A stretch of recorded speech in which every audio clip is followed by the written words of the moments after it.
국민 라디오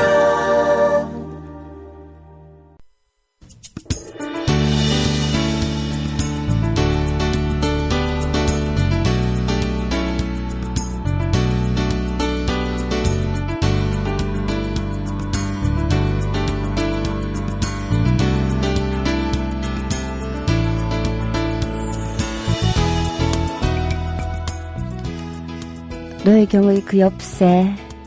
오늘은 음주 방송이 아니고 감기 방송입니다.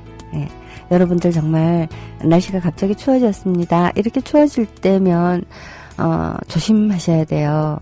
연세가 많으신 분들은 이렇게 굉장히 추웠다가 다시 날이 살짝 풀릴 때 돌아가시기도 많이 하잖아요.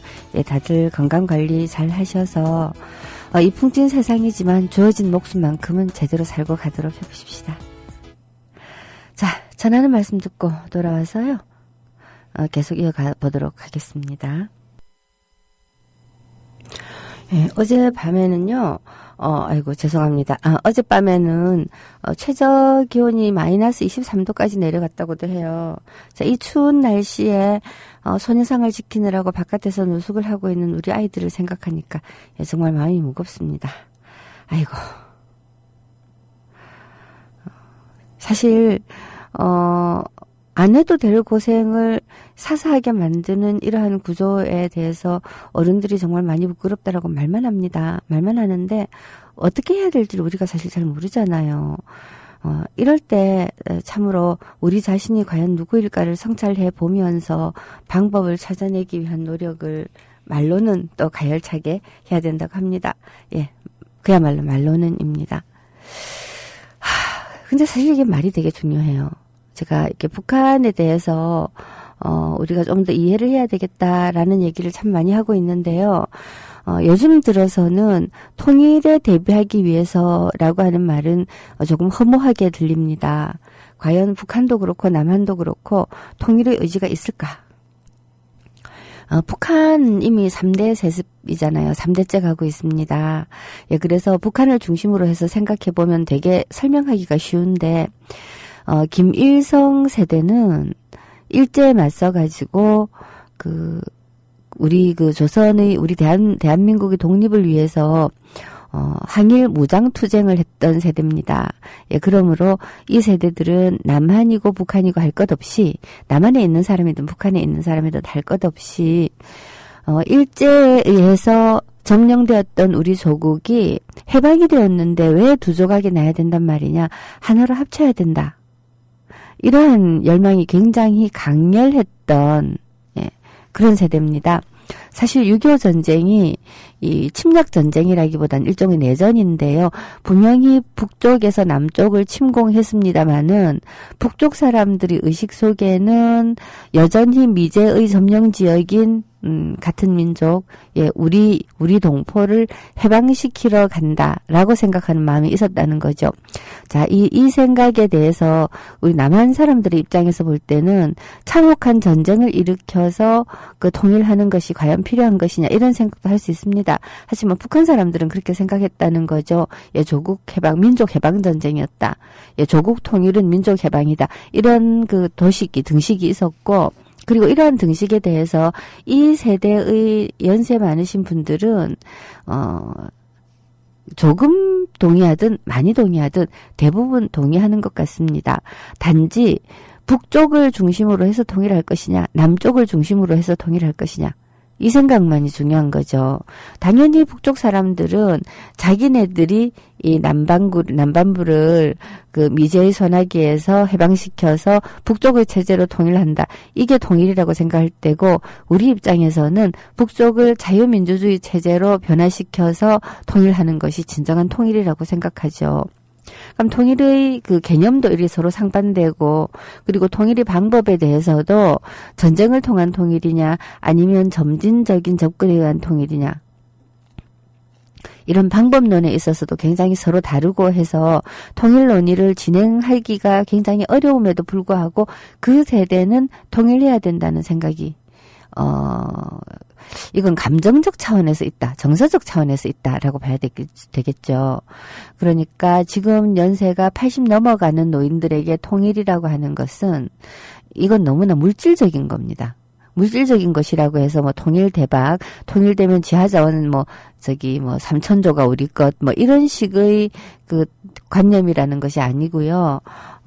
물질적이고 구체적인 것이라고 하는 건 자기 자신의 삶의 토대 속에 분단이라고 하는 건 진짜 허리가 잘린 듯한 그런 느낌을 주는, 원래 우리가 하나였기 때문에 다시 하나로 되어야 된다라고 하는 경험에서 우러나오는 통일 열망이라고 볼 수가 있겠죠. 근데 그 다음 세대를 한번 생각해 보십시다. 북에서는 아들 김정일 세대. 남쪽에서는 어느 정도 세대였다고 말할 수 있을지 모르겠습니다만은 노무현 세대 정도로 생각해 봅시다.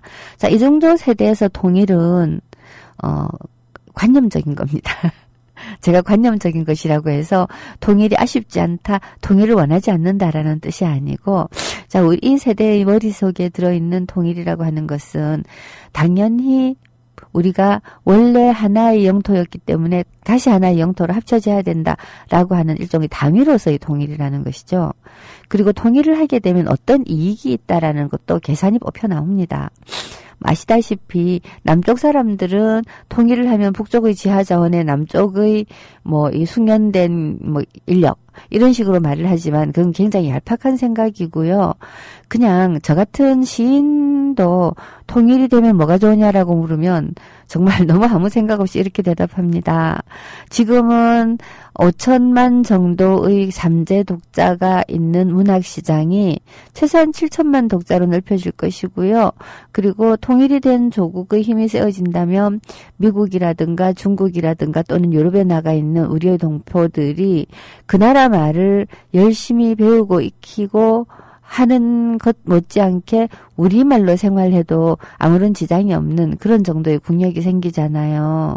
자, 그러니까 통일은 여러 가지 점에서 어쩌고 살라살라 블라블라.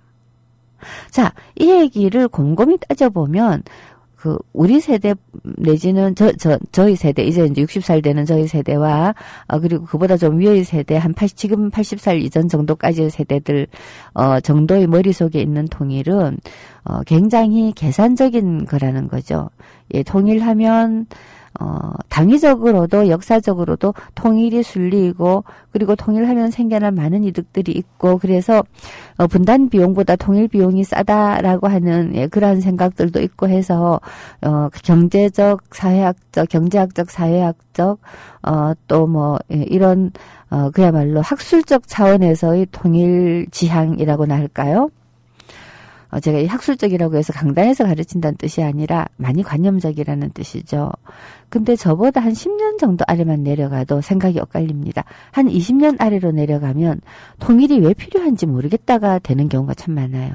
이미 70년 동안 체제가 갈라져서 서로 너무 다른 문화권에서 성장을 했고, 그리고 서로의 커뮤니티도 굉장히 많이 다른 거죠. 국제사회 커뮤니티도 굉장히 많이 다르고, 통일을 하기 위해서 치러야 될 비용이 통일을 하지 않고 평화공존하는 것보다 훨씬 많아지기 시작한다라고 느끼는 겁니다.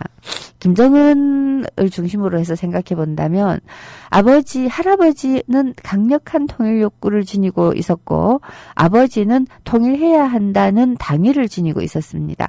그런데 이 김정은의 입장에서 볼 때는 통일이 제가 볼 때는 1순위가 아니에요. 아니, 꼭 1순위라는 뜻이 아니라 앞선 순위가, 우선순위가 앞이 아니에요. 지금 김정은 입장에서는 북한 주민들이 경제난을 극복하고 어떻게 하면 국력이 신장될 것인가, 이런 것이 좀 더 중요하겠죠. 반면에 반대편에서 우리나라에서 볼 때도 똑같다라는 겁니다. 지금의 젊은 아이들한테 통일하는 게 좋겠냐, 통일이 필요하냐, 이런 얘기들을 한다면 아마 솔직하게 여론조사를 한다면 통일이 꼭 필요하냐라고 하는 대답이 생각보다 굉장히 많이 나올 거라고 봐요. 한 50%는 나올 것 같아요. 그만큼 이미 체제가 지금 굉장히 많이 두 개로 갈라져서 점점 멀어지고 있고, 이제 우리의 공통점은 일제강점 이전의 역사를 공유하고 있다라는 점과, 그리고 언어가 같다라는 거를 제외하고는 없는 게 아닐까라는 불안감이 들 때도 있습니다. 저는 통일에 관한 한 나이가 조금 있는 세대라서 그런지 모르겠지만요. 당위로서든 욕망으로서든 통일을 해야 된다고 생각하는 편이거든요. 자, 그러나 이게 젊은 세대들의 입장에서 왜 통일을 해야 되느냐? 이 평화 공존하면 되는 거 아니냐? 그리고 더 나아가서 제각기 다른 국가로서 이 국제사회에서 외교적 관계로서 형성되어도 되는 거 아니냐. 라고 하는, 그러한 주장들도 있을 수 있다라는 거죠. 자, 그런 차원에서 북한을 이해하고 북한을 공부한다라는 것이 과연 앞으로 통일이 되었을 때를 대비하기 위해서만이라고 한다면 우리가 지금 시점에서 북한을 공부할 필요가 뭐가 있을까? 북한을 이해할 필요가 뭐가 있을까? 라는 생각도 아니 드는 건 아니라는 거죠. 그래서 제가 참, 이 노예경의 그 옆에 이 방송을 진행하면서도, 생각이 굉장히 많아집니다. 자주 복잡해지고요. 더더군다나 북한이 4차 핵실험을 통해서 국제사회의 어떠한 제재에도 불구하고 우리는 꾸준히 핵보유 국가가 되고야 말겠다. 라고 하는 의지를 보여주고 있는 이러한 시점에 과연 통일이라고 하는 것이 당위를 역설하는 것이 남북 간의 관계에 어떤 선한 영향을 미칠 수 있을까? 고민을 하게 됩니다. 로니님, 김진표의 로맨틱 겨울 신청해 주셨군요. 제가 이 번개같이 찾았습니다. 들려드리도록 하고요. 마침 게시판에 보니까 훌쩍 쿠루루님께서 조경태가 탈당한대요. 라고 했습니다. 조경태가 안철수당으로 갈 모양이죠. 참, 어떻게 생각하면 좀 아쉽습니다. 정통민주계, 정통열린우리당계의 거의 유일한 영남 지역 3선 의원인데, 그렇지만 또 어떤 측면에서 보면, 조경태는 탈당하는 게 맞죠. 김진표의 로맨틱 겨울 듣도록 하겠습니다. 네, 로맨틱 겨울. 로맨틱 겨울이라는 노래를 들으니까 좀 덜 추운 것 같은 느낌도 조금 드는군요.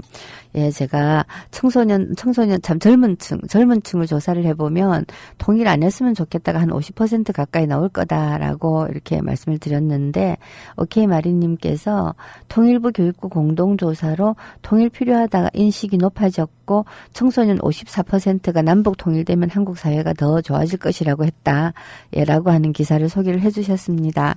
그런데요, 저희 젊은 시절 DJ하고 노무현 대통령이 북한하고의 관계 개선을 하고 이럴 때는 통일이 필요하다는 인식이 70% 이상씩 나왔습니다. 그리고 우리 민족은 항상 이 통일이 필요하다라는 쪽의, 그리고 통일해야 된다는 쪽의 인식이 60%를 넘어서고 있었는데, 이명박근혜 정권 이후에 떨어진 거죠. 떨어졌습니다. 박근혜가 통일 대박론을 들고 나와서 통일을 하게 되면 경제적 이득이 굉장히 있을 것이다라고 하는 그러한 기대감을 많이 심어줬고요. 거기에 비하면 청소년의 54%라고 하는 것은 굉장히 낮은 수치라고 할 수 있습니다. 그리고 실제로 이 통일을 하지 말자라고 한다기보다는 통일이 왜 필요한지 모르겠다라는 그러한 인식 쪽에 가까운 거죠. 통일하면 안 된다라고 생각하는 국민은 아마도 없을 것입니다. 통일하면 안 될 것은 없죠, 솔직히. 근데 통일을 하기 위해서 치러야 될 수많은 비용들을 생각하면 그냥 평화공존하면 안 돼? 이렇게 생각하는 사람들도 있고, 그리고 또 통일을 했을 경우에 어떤 방식의 통일을 할 것인가를 곰곰 생각해 보면 거기에 따른 갈등 요소들이 너무 심각하기 때문에 관념적으로 통일이 필요하다라고 하는 생각에서 한 걸음 더 나아가기만 하면 안 하는 게 좋겠다라고 생각하는 사람들도 이제 더 많이 늘어나 있다라는 말씀이죠. 특히 이제 김정은의 경우는 대남 관계, 남한과의 관계 개선, 장기적으로 볼 때는 통일, 이런 것에 대한 지향이라든가, 그러니까 자기 아버지나 할아버지에 비해서는 굉장히 약한 것은 사실인 것 같습니다. 굉장히 약하죠. 자, 이런 즈음에 우리 청소년들이 예, 통일이 필요하다라는 인식이 높아졌다고 하는 건 이명박 때에 비해서는 확실히 높아졌습니다. 그때는 이 천안함인이 연평도 포격인이 이르면서 남한과 북한 사이가 굉장히 긴장이 고조되어 있었지요. 예, 긴장이 고조되어 있는 이 상황에서 군사적 대결 의식이 높아가고 하게 되면, 예, 통일에 대한 기대, 갈망 이런 것들이 색깔도 변질합니다. 김대중 노무현 시절에 통일이 필요하다라고 생각하는 사람들의 통일에 대한 생각은 분명히 합치면 더 나은 삶이 기다리고 있으리라. 그러므로 합치는 동안의 갈등들을 우리가 극복해가면서 통일하면 된다라고 생각한 편이었다고 한다면 적어도 지금의 통일 인식에는요. 통일을 해야 된다. 통일이 필요하다. 이렇게 생각하는 사람들의 인식 속에는 전쟁에 관한 것이 생각보다 많습니다. 대결 구도가 굉장히 격화되고 있잖아요. 격화된다기보다는 대결 구도를 통해서 이 정권이 거듭 이익을 얻고 있잖아요. 그러니까 이 정권을 지지하고 있는 사람은 지지하고 있는 사람대로 북한을 이기고 싶은 거고요. 지지하지 않는 사람은 지지하지 않는 사람대로 북한의 존재가 끊임없이 우리의 보수 정권의 정권 재창출, 보수 정권의 정권 유지에 계속해서 자양분을 제공하기 때문에 이건 빨리 통일 안 하면 답이 없다라고 생각하는 그런 면도 있습니다. 적이 외부의 적이 없으면 내부의 적을 만들어서라도 권력을 유지하고자 하는 것이 독재적인 이 권력자들의 특성입니다. 근데 북한이라고 하는 번연히 존재하는 적이 있는데, 자, 이 적을 이용을 안 해먹으면 독재자가 아니죠. 꼭 독재자가 아니라고 하더라도 민주적으로 권력을 행사하고 싶은 그러한 강력한 의지가 없는 단순히 권력욕에 사로잡힌 사람들은 외부의 적을 이용해먹게 돼 있습니다. 그게 우리 북한이잖아요. 이런 상황에서 단순히 통일 필요하다는 인식이 높아졌다라고 하는 것만으로는 사람들이 실제로 무엇을 생각하는지를 알 수가 없다는 것입니다. 지금 마리님께서 올려주신 간단한 한 줄 안에서도 답이 다 나와 있지 않습니까? 통일 필요하다는 인식이 높아졌는데 방해 요인이 북한 군사력과 북한 체제라고 하는데요. 방해 요인이 북한 군사력이라고 하는 것은 거짓말입니다. 우리가 군사력이 훨씬 세요. 북한이 유일하게 이 핵무기를 가지고 있다라는 것인데 이 핵무기를 실전에 사용할 수 있는 것이냐? 사용할 수 없는 거죠. 그래서 우리가 침략하지만 않는다면 북한의 핵무기는 있으나 마나입니다. 이렇게 놓고 보면 북한 군사력이 방해가 된다라고 하는 말은 우리가 침략할 때 북한이 우리가 쉽사리 승리하지 못하겠다라고 생각하기 때문이라고 하는 이상도 이하도 아니고요. 그 다음에 북한 체제를 통일 방해 요인으로 꼽는다고 하는 건 역시 흡수 통일만이 통일이라고 생각하고 있다는 뜻이죠. 자, 이렇게 된다면 통일 못하는 거죠. 그리고 실제로 남한에서 통일 안 하는 게 좋겠다라고 생각하는 사람 가운데 또한 상당수가 이렇게 흡수 통일론자들이 생각하는 통일을 하느니 차라리 통일 안 하는 게 좋겠다라고 하는 이 감정적이고 정서적인 통일 반대도 또 있습니다. 어쨌거나 통일을 할 것인가 말 것인가 또는 통일이란 무엇인가를 거듭 생각하는 동안에 지금 우리 남한이 어떤 국가인가, 어떤 나라인가, 어떤 체제인가, 참 국가라고 부르려니까 힘드는군요. 남한이 어떤 사회인가, 이런 것들을 알려주는 굉장히 중요한 이 바로미터가 되기도 합니다. 그래서 제가, 사실, 저 북한 전공자잖아요. 북한 문학 전공자지만, 북한은 문학을 연구하든, 음악을 연구하든, 체육을 연구하든 관계없이 정치를 연구하는 겁니다. 모든 것이 정치로 통하는 그런 나라거든요. 그래서 북한의 어떤 면을 이해하더라도 북한의 정치를 이해하는 것이기 때문에, 항상, 그 옆에 방송할 때도 항상 생각을 하게 되는 거죠. 정치에 관해서. 근데 최근에는 북한을 이해한다는 것이 조금 다른 차원에서 생각이 뻗치고 있습니다. 어떤 건가 하면, 3대 세습을 완료한 이 김정은의 경우는 김일성과도 다르고 김정일과도 매우 다른 지도자입니다. 지도자라기보다는 왕에 가깝습니다. 김정일까지만 하더라도 지도자입니다. 김일성 같은 경우는 지도자를 넘어서서 영도자입니다. 김일성은 영도자고, 그리고 김정일은 지도자입니다. 하지만 김정은은 뭐냐? 김정은은 제가 볼 때는 왕입니다. 왕. 현재 북한은 우리가 왜 역사 시간에 배웠던 전제군주제라고 할 때 이 전제왕정에 가깝지 않나 하는 생각을 하거든요. 군주의 지위는 세습되고, 그리고 그 세습 군주를 제어할 수 있는 어떠한 종류의 법적 제도적 장치도 없는 거죠. 다만 차이가 있다면, 이제 북한은 이 전제군주적인 특성을 지니고 있는 김정은의 이 헌법적 지위를 부여하기 위해서 몹시 애를 씁니다. 그래서 아마도 금년 5월에 있을 당대회 같은 그곳에서는 4월에 있을 인민회의를 통해서 헌법 개정을 하고, 그리고 5월에 김정은에게 지금의 국가 수반과 이렇게 전체, 말하자면 이 북한 전체의 왕의 지위에 걸맞는 어떤 명칭을 부여해야 된다. 라고 하는 그러한 작업이 이루어질 것으로 학자들이 대부분 추정을 하고 있습니다. 근데 이 북한의 지금 내부적으로 돌아가고 있는 작동 원리를 보면요. 우리가 일반적으로 서구 담론을 통해서 이해했던 국가와는 상당히 다른 부분들이 많이 있어요. 처음 그 엽세를 시작할 때 제가 극장국가라고 하는 개념을 가지고 북한을 한번 쫙 한 대여섯 번쯤 설명을 해드린 적이 있었어요.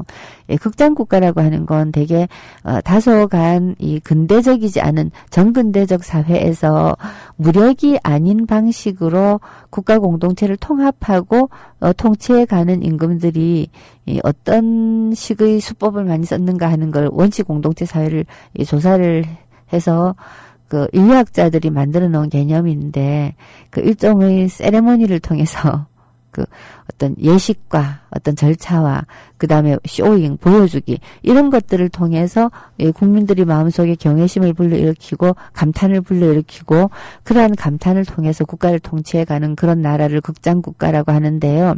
사실은 세계 모든 국가는 극장국가적 요소를 다 조금씩은 지니고 있죠. 아니, 극장적인 요소를 조금씩은 지니고 있죠. 예를 들어서 오바마가 이 사람들을 그야말로 수만 명을 모아놓고 연설을 하면서 그 연설장에서 투표를 지켜둔다든가 또는 어떤 뭔가를 보여준다든가 하면서 굉장한 열광의 분위기를 만들어내지 않습니까? 박정희는 뭘 했더라? 박정희의 쇼잉은 좀 독특한 데가 있죠. 지금도 많은 나이 드신 분들은 박정희가 우리 편이었다라고 생각을 합니다. 논두렁에 턱 주저앉아서 밀짚 모자를 쓰고 재건복을 입고 막걸리 사발을 들이키는 굉장히 작고 꾀재재하고 못생긴 삐쩍 마른 철로, 이런 이미지를 연출하면서 인민들 옆에 있다라고 하는 걸 보여주기도 하죠. 그런가 하면 지금 박근혜 대통령은 어떤 것을 보여주나요? 안 보여주기를 통해서 보여주나요? 한복을 보여주나요? 여하튼 이 보여주기를 통해서 사람들에게 뭔가 굉장히 저 사람은 우리보다 특별하고 저 사람을 따라가면 우리는 정말 굉장히 괜찮아질 것 같고 하는 이런 것들을 보여주는 그런 형식으로 북한이 많이 움직여진다는 겁니다. 그래서 굉장히 10만 명씩이 참여하는 거대한 매스게임 아리랑 이런 공연도 하고요. 이런 어떤 극장 국가적 요소들 말고도 북한의 지금 현재의 돌아가고 있는 작동 원리를 보면 조선시대의 우리의 임금들이 나라를 다스릴 때 사용했던 것과 비슷한 수법들이 굉장히 많다라는 걸 제가 느껴요. 그래서 전제군주 국가에 해당되는 것 같다고 오늘 아침 페북에 썼는데, 사실 전제군주제라든가 이런 것들을 엄밀하게 연구하는 학자들이 보면 북한이 전제군주제 같다라고 말하는 건 그냥 유비적인 겁니다. 학술적으로 정확하진 않아요. 그렇지만 비교해서 볼 때 비슷한 데가 되게 많은데요. 3대잖아요, 3대. 김정은은 태어날 때부터 군왕으로 길러지는 겁니다. 물론 김정남도 있고 그리고 김정철도 있고 하기는 합니다만은 비유는 적절치 못하나 태종이 세종을 고르는 것처럼 김정일이 김정은을 고르는 거죠. 그래서 어렸을 때부터 군왕이 될지도 모를 왕자로서 키워졌습니다. 이 사람은 그냥 사우디 황태자예요. 사우디 황태자. 사우디 황태자는 태어나면서부터 황족이잖아요. 단지 김정은이 사우디 황태자에 비해서 운이 나쁜 것은, 사우디는 석유가 엄청 많이 나고, 그리고 그 석유가 나고 있다라는 것이 전략적 가치 때문에 미국으로부터 엄청난 대접을 받습니다. 돈도 많고 대접도 받고, 북한은 돈도 없고 대접도 못 받습니다. 예, 그런 차이는 있고, 김정은은 자기의 지위를 유지하기 위해서는 북한의 주민들로부터 지지를 받아야 한다. 항상 지지를 받아야 한다는. 사우디처럼 그냥 세습군주제가 통용되고 있어도 국민들에게, 경제적인 지원을 얼마든지 해줄 수 있는 나라는, 그리고 사우디도 그렇고, 이슬람 제국들의 특성이 국민들에 대한 도덕적 억압을 종교가 담당하고 있잖아요. 종교가 담당하고 있기 때문에 종교와 왕권, 권력이, 유착을 하게 되면요. 유착을 하게 되면 국민을 다스리는 게 그렇게 어렵지 않죠. 자, 이런 부분에서도 어떻게 생각하면 사유대하고 좀 비슷한 데가 있네요. 북한은 주체 사상이 거의 종교의 역할을 하고 있기 때문에 국민을 종교적으로 다스리면서 동시에 왕의 권위가 한껏 높아서 흔들어 버릴 수 없던, 즉 권위와 권력이 어떤 의미에서는 잘 합쳐진 그러한 체제를 유지하고 있음으로 해서 굉장히 전제군주 같은 데가 있는 것 같습니다. 이러한 북한을 연구를 하는 것이 저한테는 요새는 좀 어떤 흥미로운 부분이 있는가 하면, 박근혜가 김정은을 정말 부러워하는 것 같다는 생각이 들 때가 참 많아요.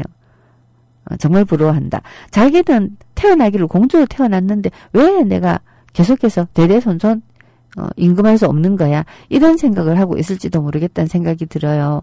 그리고 이 왕이라고 하는 건 지 마음대로 하는 건데 난 왜 마음대로 되는 게 없지? 뭐 이런 생각을 하고 있을지도 모르겠어요.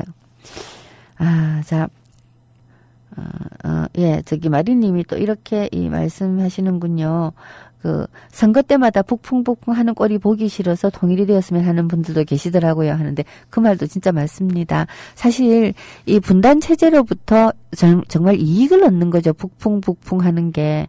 예, 그래서 이런 꼴이 보기 싫다라고 하는 말은 너무 가볍게 한 말이고, 우리가 이렇게 선거 때마다 북풍북풍하고 북한을 적삼아가지고 내부의 수많은 해결해야 될 모순들을 그야말로 눈앞에 적이 와 있는데 뭔 그런 작은 일 갖고 그래야 하는 식으로 쎄리 눌러버리고, 이러니까 우리가 좀 더 민주적으로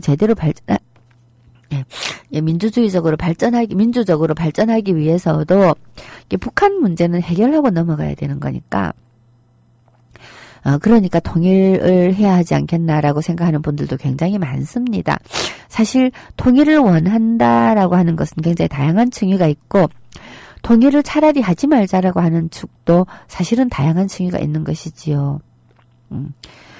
어쨌거나 통일에 관한 생각은 우리에게 너무나 중요한 생각이 아닐 수가 없습니다. 사도요한님께서 들국화의 우리의 소원을 신청을 해주셨습니다. 이건 이제 이 우리의 소원이라고 하는 노래 되게 재밌는 거죠. 이 들국화가 이 음반을 내던 시절에는요, 건전가요라고 하는 거를 반드시 한 곡씩 음반에다가 넣어야만 하는 그런 관행이 있었습니다. 그때 들국화가 자기네들 음반에 아마 이 우리의 소원을 넣었던 것 같습니다. 우리의 소원을 듣도록 하겠습니다. 사도요한님의 신청곡입니다. 우리의 소원은 통일 들었습니다. 우리의 소원은 통일이 정말 맞나요? 이 통일이라고 하는 것이 공허한 담론적인 차원에서 통일이 필요하다, 필요하지 않다, 통일을 하면 어떤 것이 좋다, 안 좋다 하고 여론조사로 파악해가지고서는 통일해야 된다, 하지 말아야 된다라고 할 일은 아니거든요. 이명박은, 취임을 하고 나서 통일부를 없애려고 했습니다. 이명박이 머릿속에는 통일이 없는 거예요. 통일 안 해도 되는 거예요. 통일 안 해도 된다라고 하는 이유도, 평화 체제를 유지하면서 1국가 2체제로 그냥 가자라고 하는 이러한 주장을 하는 사람들의 통일 안 해도 된다라고 하는 생각과는 상당히 많이 다릅니다. 다른 차원에서 통일에 대한, 즉 통일 비용을 지불하고 싶은 마음이 없는 거죠. 통일부를 없애겠다라고 하는 건 뭐라고 할까? 이데올로기적으로 굉장히 정교했던 발상이라기보다는 좀 그런 것이었던 것 같아요. 통일 주장을 하는데 쓸 돈 없다. 통일 준비하는데 쓸 돈 없다. 그런 정도의 정말 가볍고 얄팍한 생각은 아니었을까? 그러다가 천안함 때 비로소 북한의 이데올로기적인 이용 가치를 깨달았던 게 아닐까. 물론 저 혼자 생각입니다. 아닐 수도 있고요. 하지만 그런 생각이 많이 들었어요. 거기에 비해서 박근혜는 북한에 관한 사유를 저는 했을 거라고 생각하거든요. 왜냐? 사실은 남한과 북한의 이 관계가 서로 전쟁을 치르고 난 다음 엄청나게 적대적 관계에서부터 공존하는 관계, 일종의 적대적 동반자 관계로 가장 크게 변한 것이 자기 아버지 때 아닙니까? 이 여자분이 진짜로 아버지의 그 명예 회복을 위해서 정치를 한다라고 하는 세간의 오해가 맞다면 북한에 관해서는 정말로 관계 개선을 하고 세 번째 정상회담을 해야만 맞는 겁니다. 근데 박근혜는 자기 아버지를 정치적으로 자기가 권력을 장악하는 데 필요한 도구로서는 쓰지만 사람들이 생각하는 것만큼 그 아버지에게 매여 있는 것 같진 않아요. 자기 권력 유지가 더 중요한 것 같아요. 요즘 제가 느끼고 있는 겁니다. 결코 박근혜의 행보는 박정희를 복원하기 위한 것이 아니고 굉장히 정교한 프로세스에 의해서 움직인다라고 생각될 때가 많습니다. 이제 이 르네 지랄이라고 하는 인류학자가 인간의 정치적인 행태에 대해서 굉장히 통찰력 있는 얘기들을 많이 하는데요. 이분이 희생양 이론이라고 하는 거를 정립을 하신 분입니다. 희생양이라고 하는 것은 공동체 내부의 어떤 악덕, 병이라든가 또는 불화라든가 이런 것들이 있을 때, 양 한 마리의 등에다가 가시덤불 같은 걸 지어가지고 숲으로 쫓아버린다든가, 좀 더 나아가면 양 한 마리를 잡아서 번제, 불에 태워서 하늘로 올려보낸다든가 하는 식으로 한 마리의 양을 희생시켜서 공동체의 안녕을 추구하는 그러한 풍습들이 고대 근동에 있었는데요. 근데 이러한 풍습들은 형태만 달리해서 반드시 양이 아니라고 하더라도 어떤 왕따가 된다든가, 특별히 차별받는 천민을 만든다든가 하는 방식으로 하나의 공동체 내부에 사람들이 죄책감 없이 미워하거나 박해하거나 할 수 있는 그러한 집단들을 만들어 놓음으로써 공동체의 안녕을 유지하는 그러한 방법들이 거의 모든 사회에 있더라. 희생양 이론을 발견을 해낸 거죠. 그리고 그러한 희생양 이론의 집대성이 기독교의 예수의 십자가라는 겁니다. 예수가 그 모든 희생양들을 대신해서 하느님의 아들로 지상에 와서 십자가에 못 박혀서 돌아가셨다. 자, 이것으로서 사람들이 마음속에 엄청난 죄책감을 심어서 모든 인간들이 타자를 희생양으로 만드는 일을 멈추게 하려는 굉장히 정교한 담론이라고 할 수 있죠. 신약이라고 하는 건. 자, 예수를 희생양의 관점에서 바라볼 때는 그런 답이 나오는 겁니다. 한 사람이 죄지었고 한 사람이 구원하였다.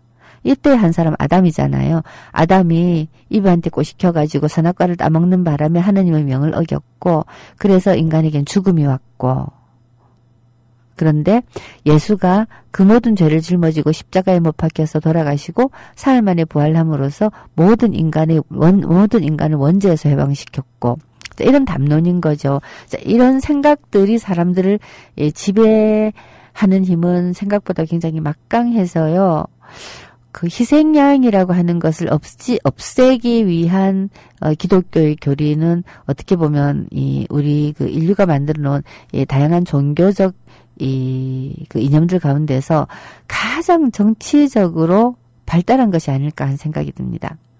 대부분 우리는 종교 교리들을 개인 윤리의 차원에서 접근을 합니다만은 기독교는 굉장히 정치적인 거예요.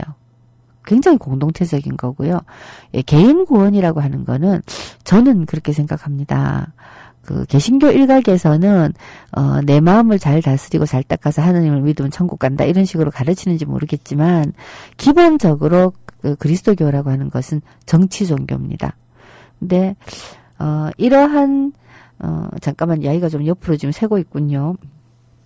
확실히 감기 기운이 들다가 보니까 이 신경을 머리속 어떤 곳에 집중을 하고 화두를 잡고서 제가 얘기를 하는데 그 화두를 자꾸만 놓칩니다. 아, 정말 생각이라고 하는 것도 굉장히 물질적이라는 걸 이럴 때는 알겠어요. 두뇌 세포의 어딘가가 그 말을 쥐고 있어줘야 되는데 열나고 막 코 아프고 하니까 자꾸만 그 뇌세포가 풀려요. 아, 안 되겠습니다. 이럴 때는 노래 한 곡 들으면서 정신을 가다듬어야겠어요. 마칠 시간 얼마 안 되었지만, 예. 들고 칼을 한 곡 들었으니까 부활도 한 곡 듣도록 하겠습니다. 부활의 네, 오래간만에 부활 노래 차갑다 들었습니다. 아, 예. 실마리를 찾았어요. 르네 지라르 이야기하다가 희생양 이야기하다가 옆으로 샜죠. 이 르네 지라르가 또 어떤 굉장히 통찰력 있는 이야기를 했는가 하면요. 유명한 욕망의 삼각형이라고 하는 얘기를 했어요. 이 중재자 이론이라고 하는 건데요. 뭔가 하면 예수가 왜 필요했는가라는 겁니다. 인간에게 예수가 왜 필요했는가. 이 신이라고 하는 거는 비록 인간이 살아오면서 오랜 역사적 경험을 통해서 구성해낸 어떤 존재이긴 하지만 인간이 상상할 수 있는 가장 초월적이고 그리고 가장 강한 권력을 지니고 있는 존재가 하느님, 신이잖아요. 이 신에게 인간은 직진하지 못합니다. 릴케도 썼듯이 심지어 천사만 하더라도 그 신성을 지니고 있는 존재는 바로 볼 수가 없습니다. 바로 보면 눈이 멀고 귀도 멍멍해지고 한마디로 너무나 압도되어서 나의 존재 자체가 휩쓸려서 빠져나가버리기 때문에 그 압도적인 신성은 인간이 바라볼 수가 없습니다. 그것을 바라볼 수 있게 하기 위해서 태어난 존재가 예수라는 겁니다. 성서의 개념 가운데서 제가 가장 아름답다고 생각하는 게 말씀이 사람이 되셨다라고 하는 인카네이션, 육화의 개념인데요. 오로지 명령, 선포, 말씀으로만 존재하던 하느님이 우리와 똑같은 사람의 모습을 하고 우리 앞에 나타난 것이고요. 그래서 인간은 신에게로 직진할 수가 없고 예수를 통해서 가는 것. 인간이 어떠한 욕망을 구현하고자 할 때 그 욕망을 향해서 직진하게 되면 결코 잡을 수 없다라고 하는 이러한 원리. 이런 것들이 바로 욕망의 삼각형 이론이라는 거죠. 이 욕망의 삼각형 이론은 텔레비전 광고, 특히 영상 광고 같은 데서 가장 많이 사용되는 심리학적 이론인데요. 아주 대표적인 케이스로 이런 게 있습니다. 슈발리에라고 하는 구두가 있었어요. 한 20년 정도, 5, 6년, 30년 정도 전에 기성품 구두라고 하는 것이 맞춤 구두 시장에서 기성품 구두라고 하는 것이 생겨나면서 슈발리에라고 하는 좀 고급 브랜드의 구두가 생겼거든요. 이 고급 구두가 광고 카피는 그렇습니다. 나도 가끔은 주목받는 생이고 싶다. 근데 이게 굽 7cm짜리 하이힐 얘기하는 거예요. 키가 작은 여자가, 키가 160cm인 여자가 하이힐 7cm, 8cm짜리를 신으면 샥 올라오겠죠. 그래서 주목받습니다. 나도 가끔은 주목받는 생이고 싶다. 근데 실제로 광고 모델은 누군가 하면 키가 170이 훨씬 넘는 이승연입니다. 이승연이 이 슈발리에 하이힐을 신고 딱 광고 화면에 나타나면 굉장히 좋습니다. 그때 당시 막 피어오르고 있었던 그 페미니즘적 분위기와 결합되어서 한참 우리 경제가 피어나고 있었잖아요. 그래서 직장에 진출하는 젊은 여성들이 많아졌습니다. 이 직장에 진출하는 젊은 여성들의 이 우먼 파워와 더불어 이승연이 늘씬한 키와 높은 하이힐, 그리고 광고 카피는 나도 가끔은 주목받는 제 생이고 싶다. 그 다음 카피는 슈발리의 자존심입니다. 자, 말하자면 나도 이승연처럼 되고 싶다라고 하는 나의 욕망이 슈발리의 구두에 투사되어 갖고 내가 구두를 사는 거죠. 자, 이런 방식으로 사람의 욕망은 3쿠션으로 돌아갑니다. 욕망뿐만 아니라 모든 종류의 인간이 하고 있는 일들이 논리적으로는 직진하게 되어 있는 모든 일들이 현실적으로는 직진하는 일이 거의 없어요. 대개 이렇게 쓰리쿠션으로 갑니다. 박근혜는 이 쓰리쿠션을 이용을 하고 있는 거예요. 박정희를 내세움으로써 박정희를 동경하는 사람들이 자기에게 권력을 몰아주게 하는 이러한 원리. 그러면서 박정희에 대한 담론을 조금씩 바꿔감으로써 그 바뀌어가는 담론을 통해서 어떻게 이득을 얻을 것인가를 계산하고 있는 거죠. 박근혜 자기 머리로 계산하지 않아도 박근혜의 그룹들이 합니다. 그리고 이 그룹들이 목적하는 바는 굉장히 분명한 것이지요. 사람들을 자기들이 장악할 수 있는 말랑말랑한 두뇌로 만들어서 끊임없이 권력을 유지해 가고자 하는 것이지요. 욕망과 권력이 어떻게 움직이는가를 지라르가 희생양 이론과 이 욕망의 삼각형, 이 중재자 이론 이런 것들을 통해서 인류학자로서 잘 설명을 해주고 있어서요. 예, 그러한 관점에서 남한과 북한을 바라보면 꽤나 재미있는 것들이 많이 보입니다. 여하튼 박근혜를 너무 바보로 생각하는 것만은 우리가 좀 지양해야겠습니다. 오히려 무서워해야 되겠다고 저도 생각해요.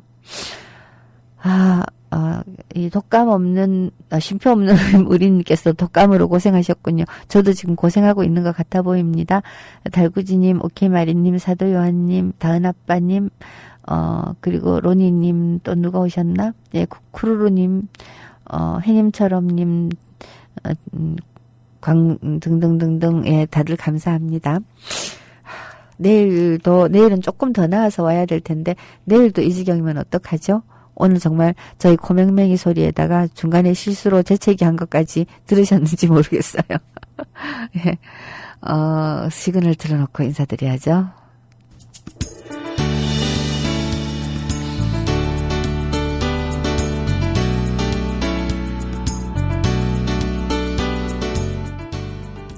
뇌경의 그 옆새, 아직 감기 안 드신 분들은 절대로 들지 마시고 감기 드신 분들은 빨리 나으시기를 바라면서 오늘은 여기서 인사드리겠습니다.